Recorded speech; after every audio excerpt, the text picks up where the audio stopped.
রাতে অফিস থেকে বাসায় ফিরতেই কোনো কথা না বলে জট করে নীলা আমায় জড়িয়ে ধরল। বারান্দার এক কোণে তখন আম্মা দাঁড়িয়ে আছেন। যে কোনো সময় তিনি এসে দেখে ফেলতে পারেন আমাদের এভাবে।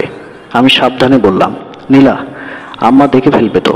নীলা ফিক করে হেসে উঠে বলল, দেখে ফেলুক, আমি তবুও এইভাবেই থাকবো, সারাদিন রাত, সারা জনম, এমনকি মৃত্যুর পরেও।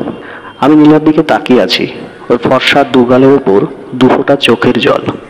আমি অস্থির হয়ে তার চোখের জল মুছে দিতে দিতে বললাম, কি হয়েছে নীলা, কাঁদছো তুমি? নীলা তখন লজ্জায় লাল হয়ে উঠে বলল, এটা কষ্টের কান্না নয়, আনন্দের কান্না। তারপর নীলা আমার ডান হাতটা টেনে নিয়ে সে তার নরম পেটের উপর রেখে বলল, এইখানে আমাদের নতুন মেহমান আসছেন, এই আনন্দে আমি কাঁদছি। ইস, শুনে আমার কি যে আনন্দ হলো! আমার মনে হলো পৃথিবীর শ্রেষ্ঠ উপহার আমি পেয়ে গেছি। পৃথিবীতে মনে হয় বাবা হতে যাব এমন সংবাদের চেয়ে ভালো কোনো সংবাদ আর নেই। আমি খুশিতে আত্মহারা হয়ে উঠে নীলার কপালে চুমু খেয়ে বললাম, নীলা, তুমি কি চাইবে আমার কাছে? আর চাও, যা চাও ঠিক তাই দেব। নীলা বলল, 2 রাকাত নফল নামাজ পড়ে আল্লাহর দরবারে শুকরিয়া আদায় করুন, এর চেয়ে বেশি কিছু আমার চাওয়ার নাই। নীলার কথায় আমি 2 রাকাত নফল নামাজ পড়লাম ঠিকই, কিন্তু উপহার তার জন্য আমি আনলামই। একটা সোনার চেন গড়িয়ে এনেছি। এতে অবশ্য আম্মা আমার প্রতি রুষ্ট। আম্মা আমায় ডেকে নিয়ে গিয়ে বললেন, ক টাকার চাকরি করিস শুনি? বউয়ের বাচ্চা হবে, এর জন্য 36,000 টাকার সোনার চেন গড়িয়ে তার গলায় পরিয়ে দিতে হবে। দুনিয়ায় কি আর কোনো মেয়ের বাচ্চা হয় না? হলেই কি তাদের গলায় সবাই সোনার চেন পরায়? আমি বললাম, আম্মা একটু আসতে বলুন, নীলা শুনলে মন খারাপ করবে খুব। আম্মার গলা তখন আরো বাড়ল। তিনি চিৎকার করে বলতে লাগলেন, আমি কি তোর বউকে ভয় পাই নাকি? শুনুক। শুনিয়েই তো বলছি। শোন গর্ধব ছেলে, তোর বিয়েতে তোর শ্বশুর কি দিয়েছে? কয় টাকার জিনিস দিয়েছে? আন্ডাটাও দেয় নাই। আর তুই তোর বউয়ের বাচ্চা হবে এই সংবাদ পেয়ে আহ্লাদে আটখানা হয়ে 36,000 টাকার চেন গড়িয়ে ফেলেছিস? আহাম্মক কোথাকার! আমি বললাম, আম্মা থামুন আপনি। শ্বশুর বাড়ি থেকে কি কিছু চেয়ে নিতে আছে? যৌতুক নেওয়া কি ভালো? আম্মা কি আর তখন আমার নীতি নৈতিকতার কথা শোনেন? তিনি তার মতো গলা ছেড়ে যতটুকু পেরেছেন ততটুকু গালাগাল করেছেন। রাতে যখন নীলার পাশে শুয়ে আছি আমি, তখন লক্ষ্য করলাম বালিশে মুখ চেপে নীলা কাঁদছে। আমি তাড়াহুড়ো করে নীলার পিঠে স্পর্শ করে বললাম, এই নীলা, আজকেও কি কাঁদতে আছে? নীলা তখন আমায় টেনে নিয়ে তার বুকের সাথে মিশিয়ে বলল, কেন আপনি আমার জন্য অত টাকা নষ্ট করলেন? আমি কি বলেছিলাম আমার অত দামি উপহার লাগবে? আপনি এখনই এটা আম্মার কাছে দিয়ে আসেন। আমি অত দামি চেইন গলায় পরতে পারবো না। কথাগুলো বলে নীলা আমার বুকে মুখ চেপে অঝোরধারায় কাঁদতে লাগলো। আমি কিছুই বুঝতে পারছিলাম না কি করব।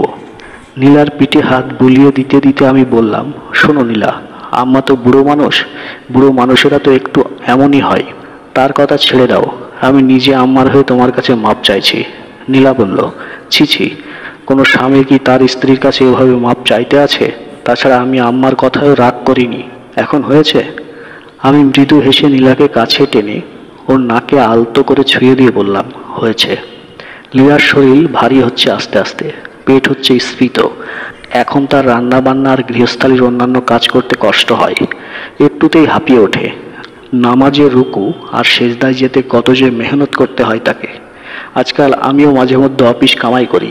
আম্মা তো বুড়ো মানুষ, তিনি তো আর সাহায্য করতে পারবেন না নীলার কাজে, তাই আমি সাহায্য করি।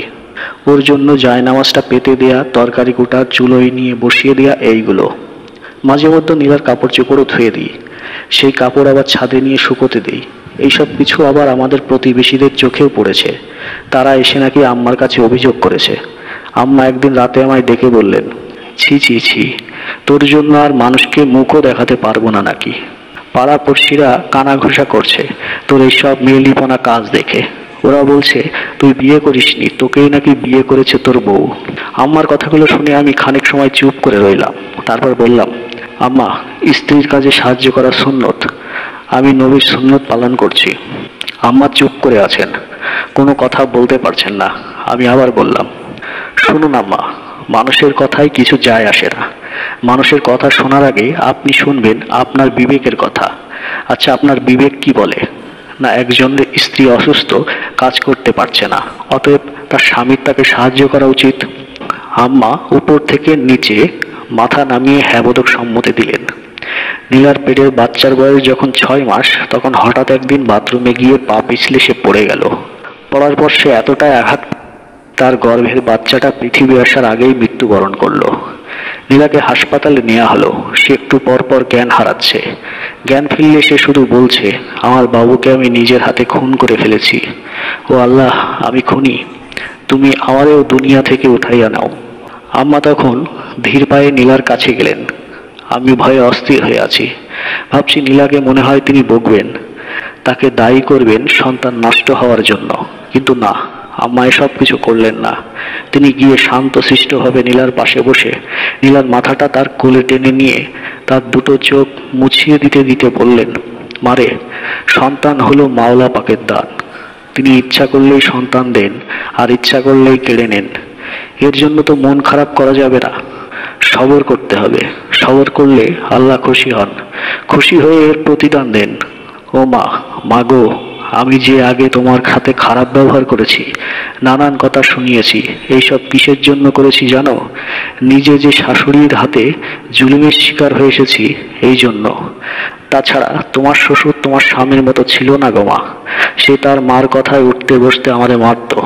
2 দিন পর পর বাপের বাড়ি পাঠিয়ে যৌতুকের টাকা আনতে বলতো। ওদের অত্যাচারের শিকার হয়ে আমি ভাবছিলাম, নিজে যখন সারা জীবন অত ঘানি টাইনা আসছি, তাহলে আমার ঘরে কেডা শান্তি কইরা খাইব। কিন্তু আমার ছেলের কথা শুনে বুঝতে পারছি মা, আজ যা করছি তা পাপ। স্ত্রীর উপর স্বামীর যেমন হক আছে, স্বামীর উপরেও স্ত্রীর তেমন হক আছে। আমার ভাগ্যে স্বামী শাশুড়ির সোহাগ জোটে নাই, তাই বলে আমি কেন অন্য একটি মেয়ের সুখের সংসার নষ্ট করব? ও মা, আমি বিরাট অপরাধী গো মা, এই মারে তুমি মাপ দাও।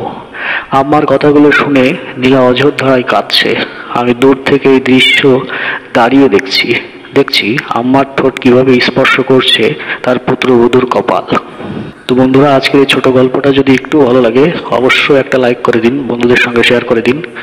আর এরকম গল্প পেতে হলে অবশ্যই চ্যানেলটিকে সাবস্ক্রাইব করে বেল বাটন প্রেস করে রাখুন, যাতে করে লেটেস্ট ভিডিওগুলো সবার আগে আপনার মোবাইল স্ক্রিনে দেখতে পান। আর যারা ফেসবুকে গল্প শুনছেন, অবশ্যই পেজটাকে ফলো করে দিন নেক্সট গল্প পাওয়ার জন্য। তো ধন্যবাদ সবাইকে।